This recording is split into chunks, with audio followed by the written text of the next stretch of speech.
안녕하세요. 저는 예비 시모와의 대립 끝에 파혼을 결정한 예비 신부입니다. 결혼을 하기 전부터 시댁의 매운맛을 봐버려서 이건 아니다 싶어 갈라섰어요. 다들 파혼으로 끝낼 수 있어 천운이라고 했는데 저 또한 그렇게 생각하면서도 한편으로는 그런 사람들을 만날 수밖에 없었던 제 운명이 좀 싫기도 했었습니다. 물론 그래도 시간이 좀 흘렀던 얘기라서 지금은 티끌만큼의 속상함도 없어요. 오히려 그때의 일을 유쾌한 경험이었다 생각하고 얘기거리로 떠들고 있거든요. 결혼 근처까지 갔다 와본 제 경험을 생각보다 궁금해 해주는 사람들이 많아요. 특히 주변의 여자 동료들이 제 이야기를 그렇게 흥미있어 하고 있답니다. 사연 사이트를 알게 된 것도 동료 중 한 명이 제 이야기 같은 사연자들 많다고 소개를 해줘서 찾게 되었어요. 그래서 몇 개 둘러봤는데 진짜로 저 같은 예비 신부들이 많더라고요. 상대적으로 제 사연이 싱겁게 느껴지는 이야기들도 있어서 좀 놀랐습니다. 같은 고민을 했다는 동질감에 위안을 받는 것 같으면서도 한편으로는 그만큼 사연자들을 괴롭힌 나쁜 사람들이 많다는 것에 속상하기도 했어요. 왜 그렇게 사람을 못 구워 삶아서 안달일까요? 제게 찾아온 나쁜 사람은 어떤 유형이었는지 지금부터 한번 떠벌려 보도록 하겠습니다. 재밌게 들어주세요. 저랑 예비 신랑은 결혼을 전제로 만나고 있던 사이였어요. 예비 신랑은 저와 9살 차이가 나는 사람이었는데요. 대학생과 조교 사이로 시작된 저희 관계는 제가 대학을 졸업하고도 계속 이어졌습니다. 다 예비 신랑의 적극적인 노력 덕분이었어요. 예비 신랑이 제 졸업식 때 프로포즈를 해줬거든요. 프로포즈 때문에 저희 관계가 더욱 돈독해진 건 맞지만 일단 저는 그 청혼에 대해 고민이 많았습니다. 결혼에 대해 잘 몰랐던 저는 그 청혼을 받아들이긴 했지만 급하게 결혼하고 싶지 않다고 예비 신랑한테 의사 표현을 확실히 했었어요. 제가 결혼을 고민했던 건 저희 집이 그리 막 넉넉한 것도 아니었고 예비 신랑 집도 넉넉한 게 아니었기에 서로 경제 활동에 좀 더 집중하고 나서 돈을 좀 모은 뒤에야 안정적인 여건으로 결혼을 하고 싶었기 때문입니다. 정말 준비된 게 아무것도 없었거든요. 제 의견에 예비 신랑이 좀 서운해하는 기색이 있었지만 제 뜻을 흔쾌히 따라주었어요. 저를 기특하게 봐주기도 했습니다. 예비 신랑의 지지하에 저는 대기업을 목표로 취업 준비를 했어요.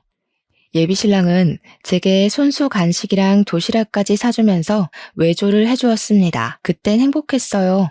취업을 준비하면 심적으로 많이 피폐해진다는데 저는 예비 신랑 덕분에 의욕이 넘쳐났거든요.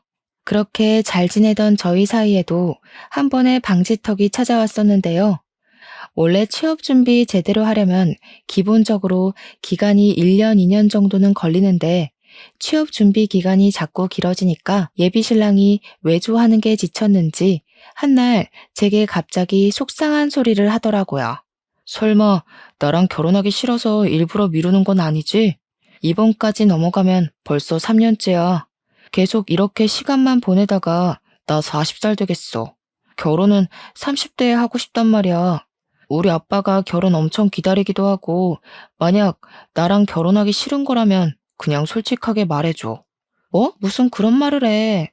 나도 얼른 취업해서 빨리 돈 벌고 싶어. 결혼 자금 모아서 빨리 결혼하고 싶은데 취업이 생각하는 만큼 잘 안 되는 걸 어떡해. 나 진짜 서운하다. 오빠는 내가 일부러 결혼 미룰 사람처럼 보였어? 불안해서 그러지. 나한텐 너밖에 없는데 네가 결혼을 안 해주면 난 더 시간이 없단 말이야. 혹시라도 네가 질린다고 나 떠날까 봐서. 아빠 요즘 몸도 안 좋은데 내가 결혼하는 거 보는 게 소원이라고 했거든. 예비 신랑은 이런 식으로 결혼을 못하게 될까 봐 불안감을 표출했던 적이 한두 번이 아닙니다. 저를 놓칠까 봐 불안하다고 하는데 제가 신뢰를 안 주는 사람도 아니거든요.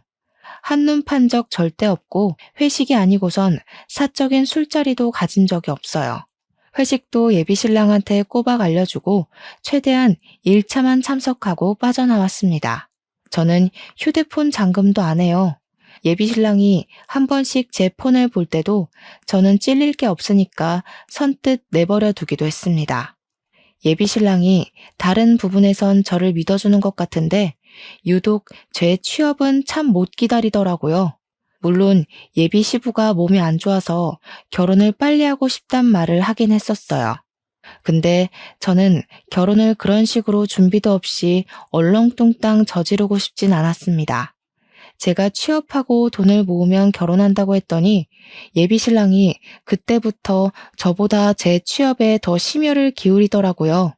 한참 사랑이 불타오를 때는 예비 신랑이 어떤 사람인지 알 겨를도 없이 좋기만 했거든요. 그러나 서로에게 익숙해지고 당연해지고 나서부터는 예비 신랑을 만나면 만날수록 불안한 게 참 많은 사람이구나라는 걸 느끼긴 했어요. 그리고 생각보다 현실적이고 부정적인 의사 표현도 많이 한다는 걸 점점 알게 되었습니다. 저보다 9살이나 많은 사람이다 보니까 저한테 알려주고 싶은 것도 많아 보였어요. 다들 이런 걸 꼰대라고 하더군요.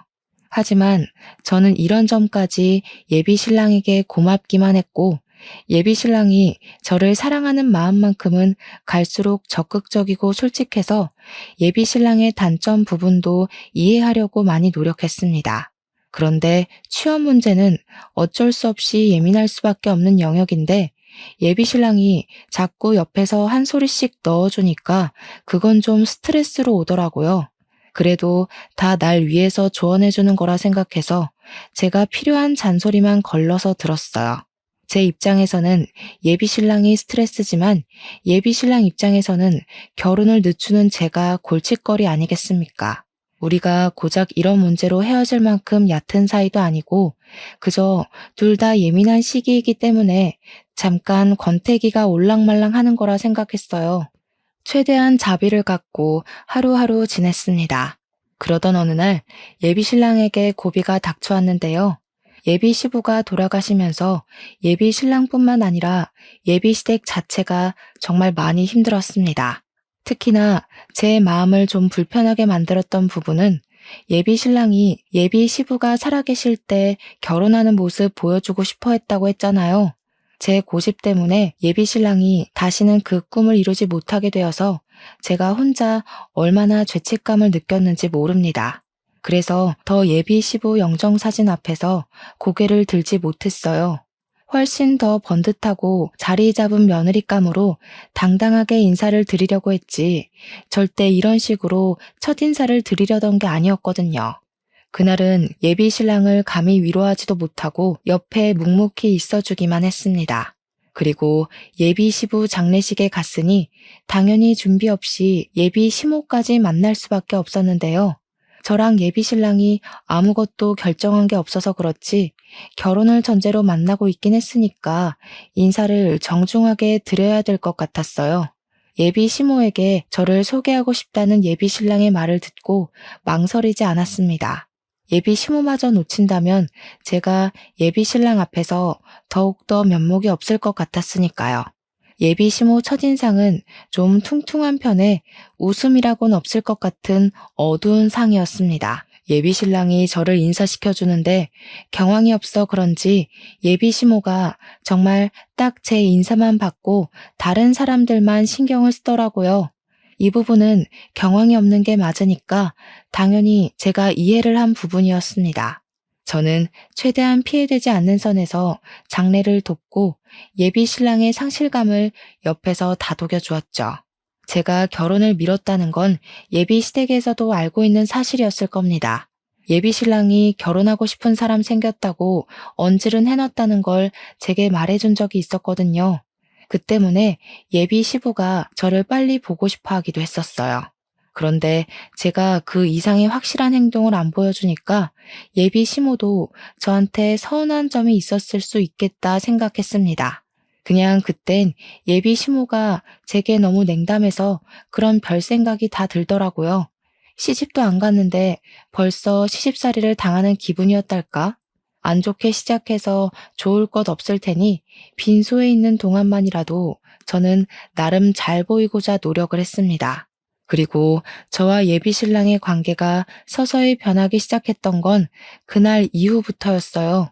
예비 시부가 돌아가시고 홀로 있는 예비 시모가 걱정됐던 예비 신랑이 저와의 약속을 점차 줄이려는 게 눈에 보이더라고요.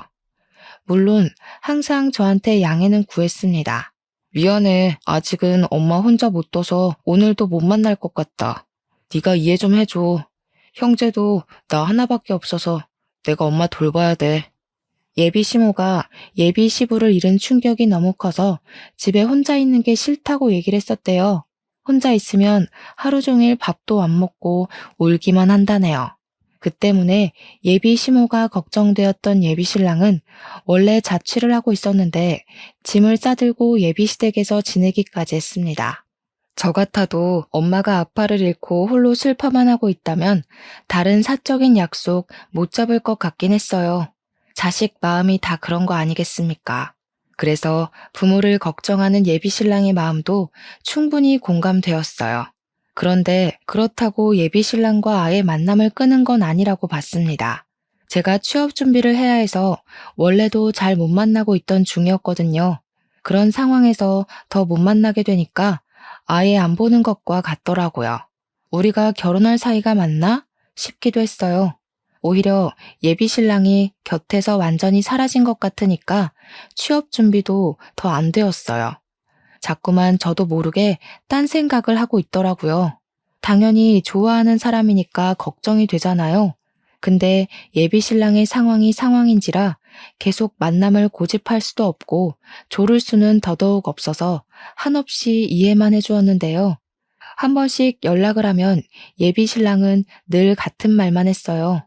예비 시모 얘기를 꺼내면서 출퇴근 말고는 시간을 내기가 곤란하다고 말이죠. 못 만나는 것도 걱정이었지만 더 신경 쓰였던 건 예비 신랑도 많이 우울하고 힘들어 보였다는 겁니다. 예비 시모야 당연히 반평생 함께한 배우자를 보냈으니 힘들겠죠. 근데 그건 자식도 마찬가지잖아요. 예비 신랑이 예비 시모만 보필하느라 정작 자기 슬픔은 감추고만 있는 것 같아서 안쓰러웠습니다. 그런데도 제가 할 수 있는 건 전화나 메신저로 위로하는 것밖엔 없었어요. 결혼할 사람이고 인연으로 묶일 집안이기는 하지만 냉정하게 말하자면 아직은 저랑 상관없는 집이기 때문에 저는 제 할 일이 우선이긴 했습니다. 그래서 예비 신랑에게 만나자는 말은 더더욱 안 하게 되었어요. 저희는 그렇게 2개월 정도 강제로 못 만났습니다. 예비 시부 돌아가시고 나서는 제가 항상 먼저 예비 신랑에게 연락을 했었는데 어느 날 웬일로 오래간만에 예비 신랑한테서 먼저 전화가 온 적이 있었어요. 당시에는 예비 신랑의 의도를 전혀 몰랐는데 지금 생각해보니 이때야말로 제가 사연을 쓰기 시작한 이유의 근원이기도 한 부분이네요. 요즘 통 연락이 없네. 나도 엄마가 더 안 좋아져서 연락 따로 못했어. 우리 얼굴 못 본 지도 오래됐다. 이러다가 결혼 못하게 될까봐 갑자기 걱정이야. 취업 준비는 잘 돼가? 집중하려고 노력 중이야. 어머님 더 안 좋아지셔서 어떡해? 오빠 혼자 보필하는 것도 많이 힘들겠다. 오빠 쉬지도 못하지? 일할 때는 또 어머님 혼자 두고 나가야 되니까 얼마나 불안하겠어. 도움이 못 돼줘서 미안해. 웬만하면 괜찮다고 말해주고 싶은데 진짜 힘들어서 차마 그 말은 못하겠다. 그보다 우리 결혼이 더 걱정이지 않니? 이대로면 그냥 자연스럽게 헤어질 것 같아서 내가 좀 생각을 해봤거든. 내가 따로 시간 내서 밖에는 못 나가니까 네가 우리 집에 오는 게 어때? 엄마는 방에서 꿈쩍 안 해서 불편한 건 없을 거야. 처음 예비 신랑의 제안을 들었을 땐 당황스러웠습니다. 예비 시모한테 인사를 정식으로 올리지도 못했고 장례식장 때 나타나는 바람에 도리어 이미지만 안 좋게 찍힌 것 같은데 예비 시댁으로 오라니요. 다른 것보다 예비 시모의 존재가 마음에 걸려서 선뜻 예비 신랑 말에 대답을 못했습니다. 그렇다가도 예비 신랑이 혼자서 많이 고생하는 게 느껴져서 마음이 쓰이긴 했어요. 또 예비 신랑 말도 일리가 있잖아요. 제가 가주지 않는 이상 결혼은커녕 이대로 헤어질 게 뻔해 보였는데 그때는 작별이란 거 염두에 두지 않았을 때거든요. 그래서 결국 제가 예비 시댁으로 가는 걸 수긍했던 겁니다. 그때부터 저랑 예비 신랑은 일주일에 한 번씩 예비 시댁에서 만남을 가졌습니다. 예비 시모는 여전히 상실감 때문에 상태가 많이 안 좋은 상황이었어요. 제가 인사를 드렸을 때도 그저 누워서 일어나질 않으시고 한숨만 쉬고 계셨습니다. 그래서 저는 더 비타민처럼 밝게 행동했어요. 첫 단추를 잘못 끼우긴 했지만 다시 올바르게 맞춰 끼울 수 있을 거라고 믿었습니다. 미련하게 왜 그랬냐고 눈초리를 받을 수 있다고 생각해요. 하지만 그때는 제가 그만큼 예비 신랑을 좋아했었습니다. 저는 예비 시모의 마음을 사기 위해서 일주일에 한 번씩 방문할 때마다 사력을 다했어요. 제 의지로 손수 요리도 하고 청소도 해주면서 예비 시모의 살림 걱정이라도 덜어주려고 했습니다.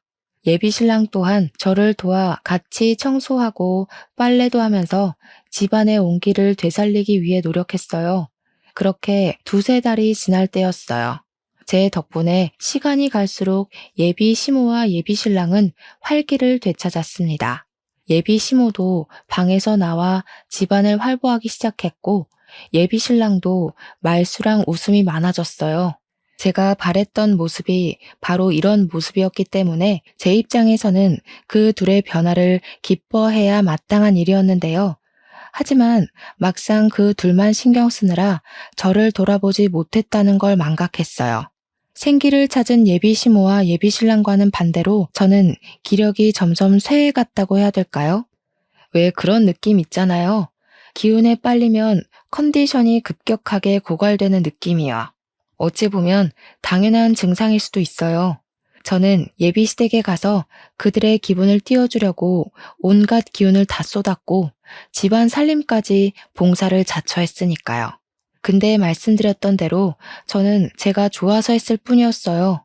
그래서 둘을 원망했던 적은 없습니다. 근데 문제는 다른 부분에 있었어요.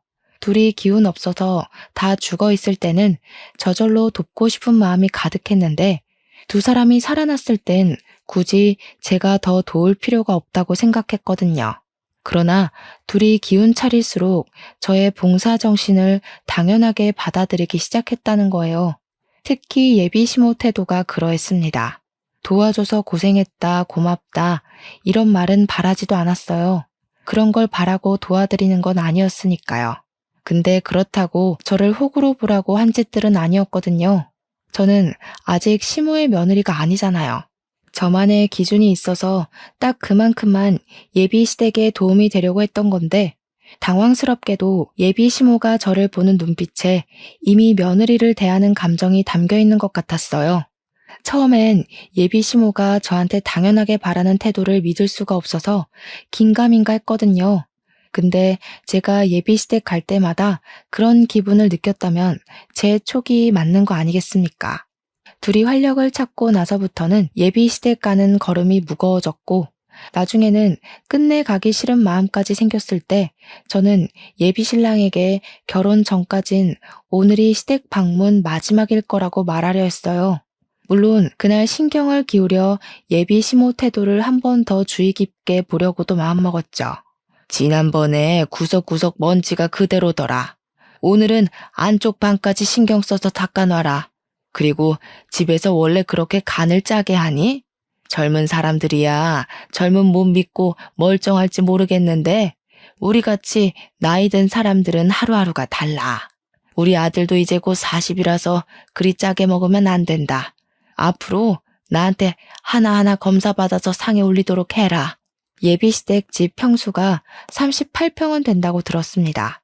그동안 바닥을 닦아준 건 맞지만 그건 예비 시모가 시름시름 앓아서 못 일어나고 있을 때였어요.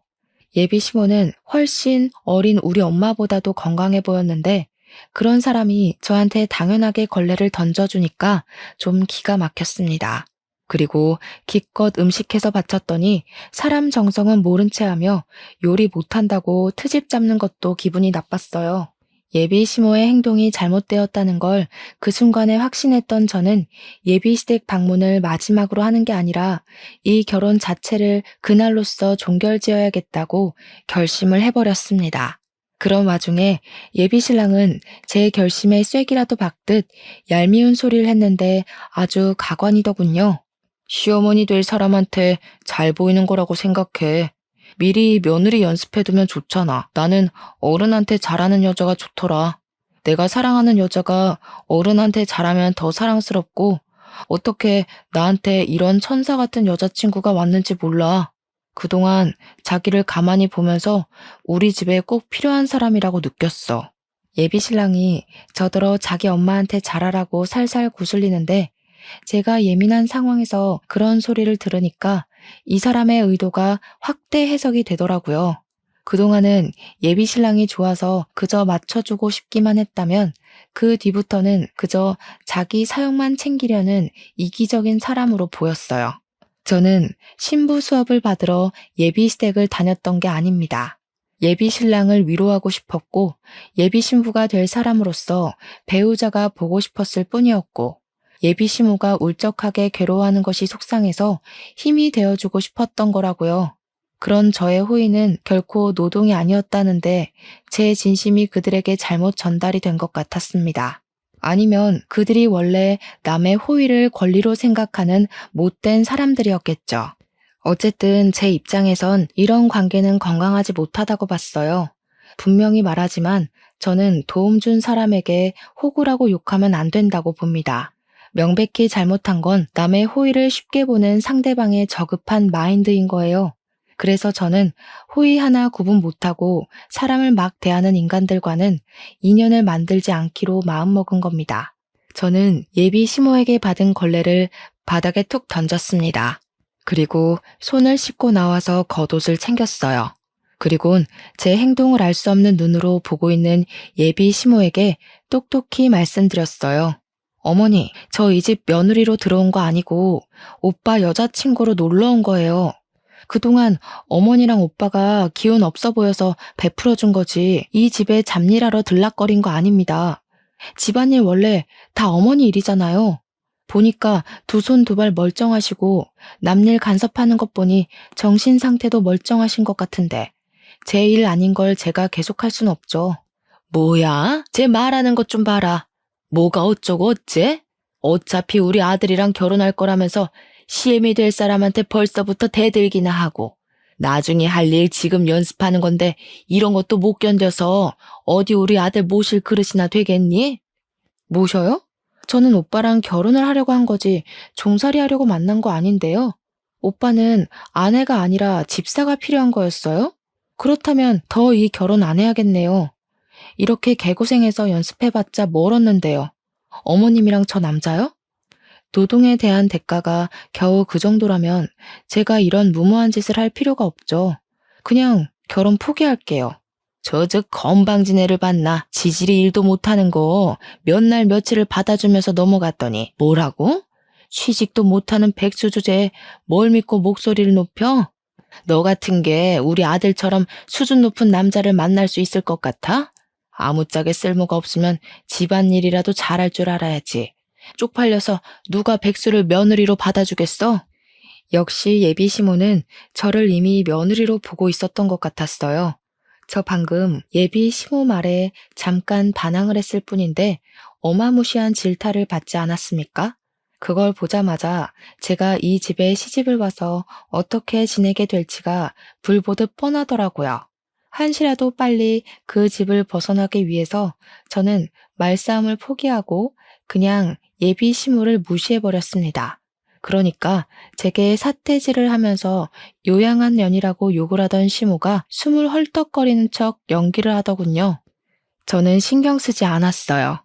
예비 신랑 앞에서는 예비 시모가 한 번씩 저렇게 약한 척 하는 걸 알고 있었거든요. 그때 예비 신랑이 제 앞을 막았는데요. 역시나 예비 시모한테 눈이 멀어있던 예비 신랑은 저의 잘못밖에 보이지 않았나 봅니다. 무슨 짓이냐고, 왜 이러냐고 강하게 나오더라고요. 무슨 짓이긴 다신 이 집에 발 안 들이려고 대담하게 표현하는 짓이지. 막상 오빠랑 결혼놀이 비슷한 걸 해보니까 이 집에 들어왔다간 나만 산송장 될 것 같아서 결혼 안 하려고. 미리 체험해보길 잘했다. 몰랐으면 감정은 상할 대로 상하고 이혼녀 되고 죽을 때까지 아픈 손가락으로 남았을 텐데. 무슨 소리라는 거야? 지금 우리 엄마 때문에 산송장 될 것 같다고 하소연하는 거냐? 우리 엄마 아빠 보낸 지 겨우 3달 됐어. 사지 멀쩡하다고 정신까지 멀쩡하겠어? 어떻게 아픈 사람을 이런 식으로 대할 수가 있어? 이럴 거면 처음부터 간병하겠다고 돕지를 말던가. 오빠도 알고 있네. 난 이 집에 당연한 사람이 아니라 그저 도움을 준 사람이라는 거. 그냥 오빠랑 계속 안 보다가 헤어졌어야 했어. 대체 오빠한테 멀쩡한 사람 기준은 뭐야? 대체 어떻게 정신이 나가면 며느리도 아니고 아무런 상관도 없는 나한테 뻔뻔스럽게 노동을 강요해? 오빠는 내가 오빠 엄마 손에 하인처럼 굴려지길 바랬어? 결혼을 하려면 나도 좋고 오빠도 좋아야지. 이건 오빠만 좋은 짓이잖아. 취업 준비로도 안 생기던 다크서클이 예비 시댁을 들락거리면서 생겼다고 예비 신랑한테 얼굴을 들이밀며 보여줬더니 예비 신랑이 당황해서 한 발자국 물러나더군요. 그런 예비 신랑에게 결혼은 없던 일로 하자고 말한 뒤에 집을 나왔습니다. 예비 신랑이 그 어떤 대답을 하지도 않고 그날 하루 연락도 없었지만 저는 당연히 작별을 한 거라고 생각했어요. 그런데 한 이틀 뒤에 예비 신랑한테 전화가 오기 시작하더라고요. 안 받았습니다. 문자 오는 것만 봤는데 저한테 눈 부릅뜨고 예비 시모 편들 때는 언제고 절절 매달리며 제발 만나자고 난리가 났더군요. 황당하게도 전화는 예비 시모한테서도 왔습니다. 예비 신랑이면 몰라 제가 예비 시모 연락을 받아야 되는 이유가 뭐 있겠습니까? 며느리도 아니고 며느리 될 사람도 아니고 파혼을 한 이상 남일 뿐인걸요. 그래서 예비 시모 연락처는 아예 수신 차단해버렸어요. 그러니 웃기게도 예비 신랑이 제 자취방을 찾아왔더라고요. 오밤중에 급히 문을 두드리길래 뭔가 싶어 문을 열었더니 예비 신랑이 울먹거리고 있었습니다. 그러면서 다급하게 하는 말에 좀 당황했어요. 엄마가 약을 드셨어. 너 때문에 혈압까지 높아졌다고. 네가 그날 그렇게 나가서 엄마가 얼마나 열이 올랐는지 알아? 너만 아니었어도 엄마가 쓰러지는 일은 없었어. 당장 우리 엄마 책임져. 제가 뭘 했다고요? 며느리도 아닌 제가 그 집안일 내팽개치고서 박차고 나왔다고 뒷골이 당겨 넘어가더니 이걸 놀라 자빠져줘야 하나 모르겠더라고요. 일단은 예비 신랑을 마주하니까 표정이 곱게 만들어지지 않은 건 사실이에요. 제가 무감하게 서 있기만 하자 예비 신랑은 제 멱살까지 잡고서 흔들었습니다. 예비 시모는 예비 신랑이 출근한 사이 약을 먹은 듯했고 예비 신랑이 퇴근하고 와서 쓰러져 있는 예비 시모를 발견했다고 했어요. 나 때문에 병원에 실려간 거니까 당장 같이 가자는 예비 신랑의 말을 무시하고 경찰에 신고하려 했지만 예비 신랑이 너무 울어서 2차 사고까지 발생할 것 같더라고요. 그래서 저는 할 수 없이 병원을 같이 갔고 병실에 누워 안정 취하고 있는 예비 시모를 보았습니다. 예비 시모는 저를 보자마자 이놈 하면서 못 가누는 몸을 움직여 잡히는 대로 던지기 시작했어요. 그러니 같이 병실 쓰는 주위 사람들이 저를 정말 썩을 년인 줄 알고 쳐다보더라고요. 그새 뭐라고 짓거려 놓았나 보죠. 여기가 어디라고 찾아와? 너 같은 건 우리 집 며느리로 절대 인정 못한다. 며느리 노릇도 못 견딜 거면 뭐하러 내 아들이랑 붙어먹어? 싹수 없게 어른 앞에다 걸레나 툭툭 던지고. 너 같은 며느리 때문에 나라가 망하는 거야. 돈도 안 벌면서 우리 아들 등골 빼먹을 궁리만 했지? 내 착한 아들이 아무것도 모르고 이것저것 다 해주니까 만만했냐? 꼴도 보기 싫으니까 꺼져. 베개나 칫솔, 쓰레기 뭐 이런 건 던지더라도 질량이 가벼워 제가 있는 거리까지 닿지는 않았는데요. 물이 반쯤 든 물통은 힘을 제대로 받아서 제 얼굴까지 날아왔습니다. 눈을 정통으로 맞았더니 그제야 예비 신랑이 예비 시모를 말리면서 저더러 일단 밖에 나가 있으라고 소리를 치더라고요. 어처구니 없었고 화가 치밀어 올랐지만 다른 환자들이랑 보호자들 생각해서 일단 밖으로 나갔어요. 눈 주위가 따끔거려 휴대폰으로 확인했더니 피부가 살짝 찢어진 걸 발견할 수 있었습니다. 짜증이 솟구쳤던 저는 속으로 삭히기만 하면서 간호사가 있는 카운터로 찾아갔어요. 몇 호실 보호자라는 걸 밝히고 따로 부탁을 해 가볍게 치료를 받았습니다. 그때 저를 치료해준 간호사가 무슨 일 있는 거냐고 묻더라고요. 이미 간호사들도 난동의 주인공이 예비 시모라는 걸 알고 있었는데 그 내막까지는 차마 몰라서 궁금해하고 있었습니다.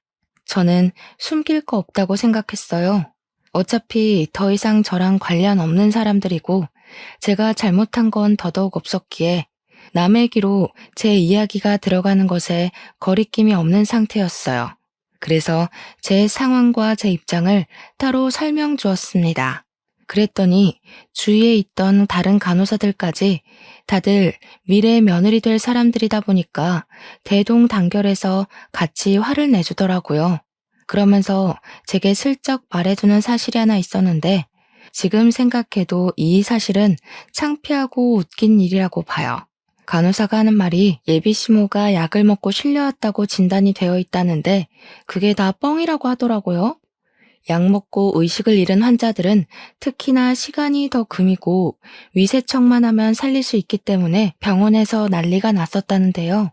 정작 수술을 진행하러 들어갔더니 예비 시모 위가 너무 깨끗한 데다가 맥박은 물론 혈압까지 정상 수치라서 김이 팍 샜었다고 합니다. 수면 마취만 하고 잠만 자고 일어난 거래요. 의사가 예비 시모더러 그만 퇴원해도 된다고 했는데 예비 시모가 계속 약 먹고 정신 잃었었다고 끝도 없이 고집 부려서 병실에 있는 거라고 했습니다. 제가 치료받으러 찾아오기 전까지만 해도 간호사들끼리 이미 예비 시모 험담을 몰래 하고 있었다더라고요.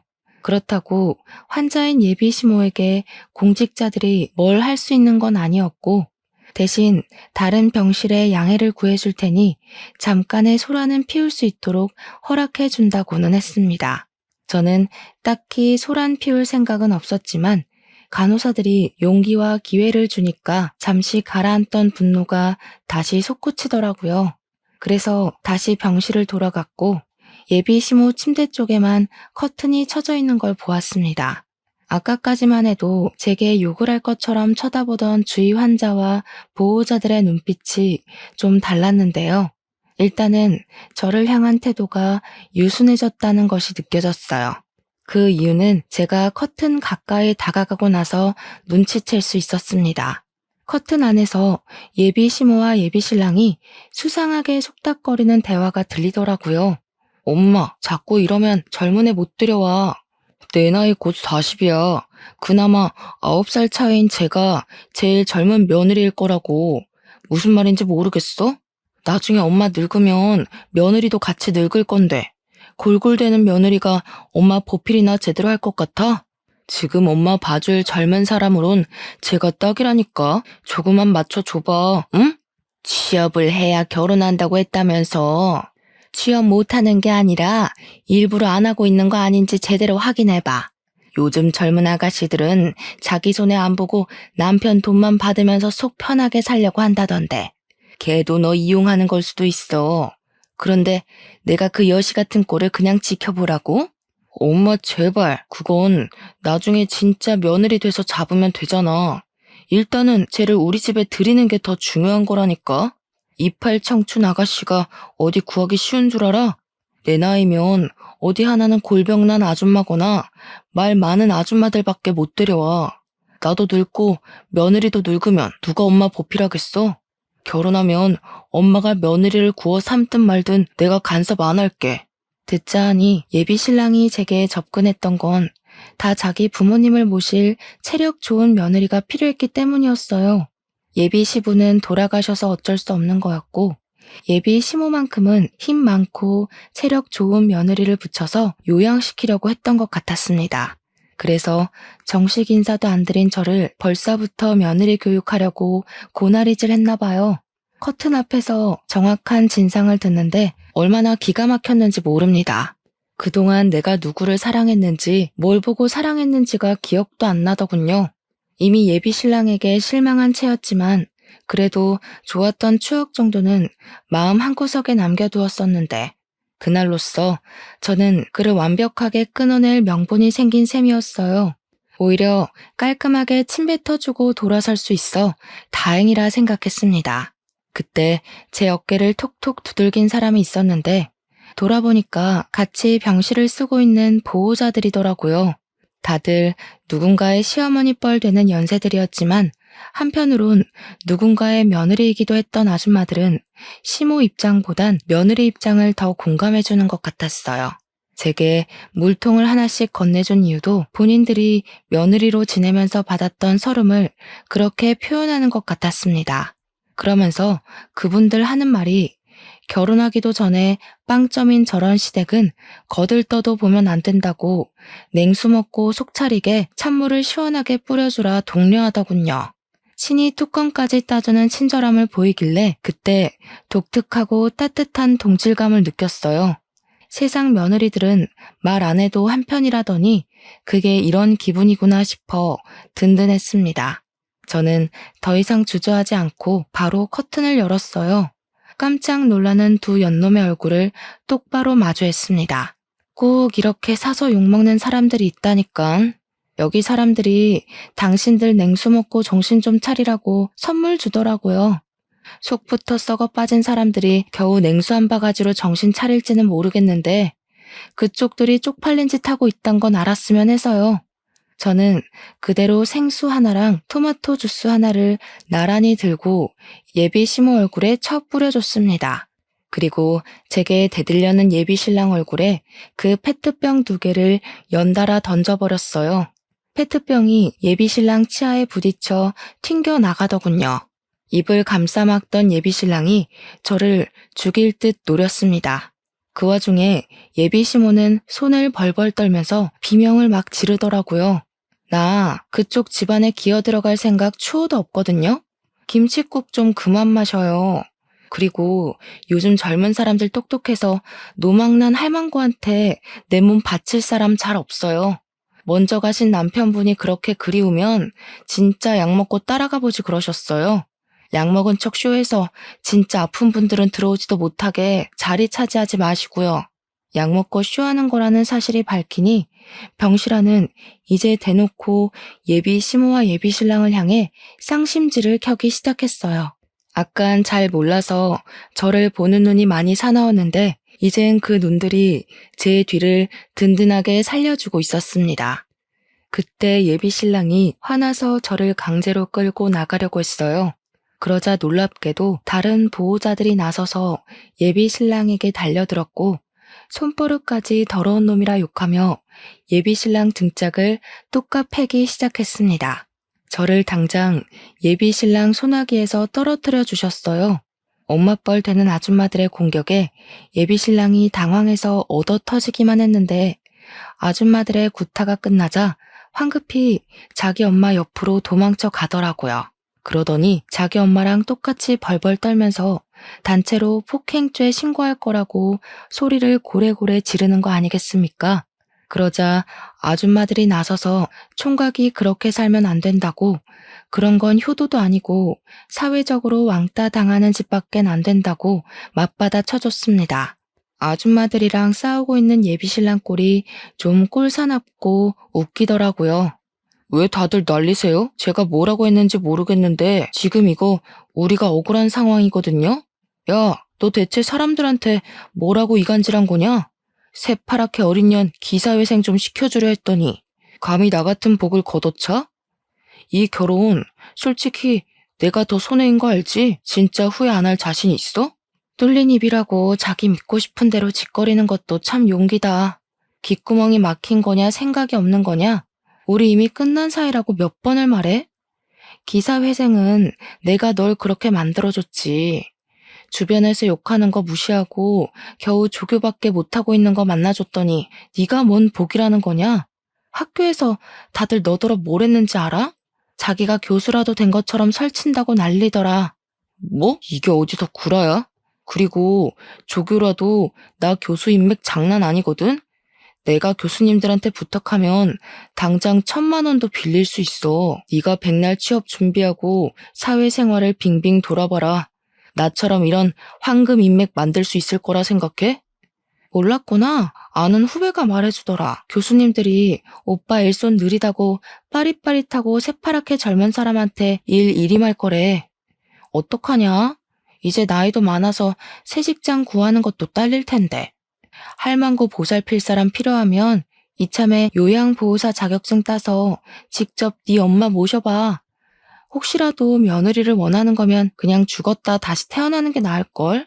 예비신랑은 조교 자리가 바뀔 거라는 제 말에 충격을 받아 그때부터 입만 벌리고 있었습니다. 그 옆에서 예비시모가 대신에 제게 쌍욕을 날리고 있었는데요. 저는 예비시모한테도 부디 평생 기억하고 살라고 경고를 한마디 남겨주었어요. 아들이 못나서 며느리를 못 보는 게 아니라 그쪽이 지지리도 궁상이라서 며느리 얻을 팔자가 없는 거란 걸 꼭 아셨으면 좋겠어요. 쓸데없이 입원해서 보험사까지 피곤하게 하지 마시고 그만 집에 가세요. 나는 왜 이렇게 못났을까 하는 반성은 하지 마셔요. 계속 성깔 더러우셔야 다른 아가씨들이 이 집에 시집 안 오죠. 예비 시모가 제 막말에 충격을 먹어 말을 버벅거렸는데 결국은 욕밖에 못하길래 그 욕에 보답하고자 옆에 있는 예비 신랑의 머리통을 대신 후려쳐줬습니다. 그러니 예비 시모가 욕을 뚝 그치더라고요. 그리곤 저는 그간 갖고 있던 모든 추억을 그 자리에 버리고 나왔어요. 예비 신랑이 뒤늦게라도 저를 쫓아나올 수 없었던 건 보호자분들이 붙잡아준 덕분이었습니다. 그대로 병원을 벗어난 저는 그 뒤로 자취방을 서둘러 내놓았고 친정집으로 가 지방에서 취업 준비를 시작했어요. 휴대폰 번호까지 바꿔버렸더니 정말 예비 신랑과는 더더욱 마주치는 일이 안 생기더라고요. 그렇게 5년이 지났어요. 지금까지도 저는 예비 신랑과 예비 시모를 코빼기도 본 적이 없습니다. 지방에서 일을 하고 있지만 한 번씩 서울에 가는데도 두 사람을 마주친 적은 없었어요. 그래서 어떻게 살고 있는지는 모릅니다. 그러나 분명한 건 저를 만났던 순간보다 잘 살고 있진 않을 거예요. 원래 못된 사람들은 나이 들수록 더 욕심과 고집이 강해지는 법이거든요. 그런 사람들의 결말은 하나같이 망조라고 봐요. 아마 그들은 앞으로도 계속 찾아오는 기회나 행운을 스스로 뻥 차버리다가 생을 끝내게 될 거라고 생각합니다. 그래서 지금은 과거의 그날이 그저 하나의 인생 경험으로만 남아있어요. 그 일 때문에 결혼에 실패하긴 했지만 그건 상대방의 문제였지 제가 결혼이 싫었던 건 아니었거든요. 때문에 저 지금 결혼 준비 중입니다. 과거와 달리 저를 진심으로 존중해주는 남자와 그런 시댁을 만나서 행복하게 준비를 하고 있어요. 사람이 상대방에게 진정으로 존중을 받아보니까 과거에 그런 싹수 없는 집안에 안 갔길 천만 다행이라는 생각이 들더라고요. 결혼 준비에 한창인 지금 갑자기 실패했던 과거 경험이 떠올라서 이렇게 사연을 써보았어요. 이번에 만난 예비 신랑 덕분에 저는 결혼이라고 다 불행한 거 아니고 시댁이라고 다 스트레스의 근원은 아니라는 걸 제대로 깨달았습니다. 이번엔 저도 직장이 있고 모은 돈이 있으니까 결혼 준비까지 완벽하게 마련되어서 마음이 편해요. 그래서 역시 결혼 상대로 누구를 만나느냐도 중요하지만 나만의 정년기를 맞춰서 결혼하는 것도 중요하다는 걸 알았어요. 준비가 된 저에게 찾아와준 새 예비신랑과 앞으로 인생을 알차게 살아가 보려고 합니다. 제 앞길에 축복도 받을 겸 이렇게 사연을 올려보았네요. 제 사연도 언젠가 소개가 되겠죠? 수다 떨기 좋아하는 제가 얼굴 모르는 사람들과 소통이 될 생각을 하니 벌써부터 기대가 됩니다. 아무쪼록 모두들 하는 일마다 성공길로 한 발짝씩 나아가길 바라면서 저는 이만 인사드릴게요. 긴 사연 들어주셔서 감사합니다.